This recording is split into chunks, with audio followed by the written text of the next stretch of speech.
اعوذ باللہ من الشیطان الرجیم بسم اللہ الرحمن الرحیم ربی اشرح لی صدری ویسر لی امری واحلل عقدۃ من لسانی یفقہوا قولی۔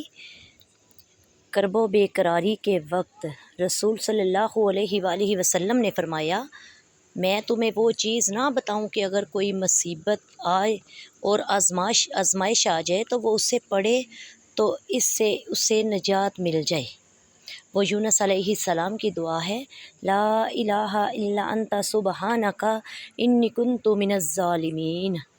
ترجمہ، تیرے علاوہ کوئی سچا معبود نہیں، تو پاک ہے، یقیناً میں ہی ظالموں میں سے ہوں۔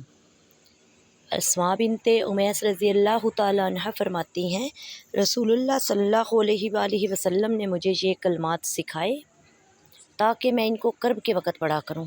اللہ اللہ ربی لا اشرک بہ شیئا، اللہ اللہ میرا رب ہے، میں اس کے ساتھ کسی کو بھی شریک نہیں کرتا۔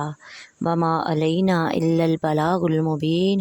السلام علیکم ورحمۃ اللہ وبرکاتہ۔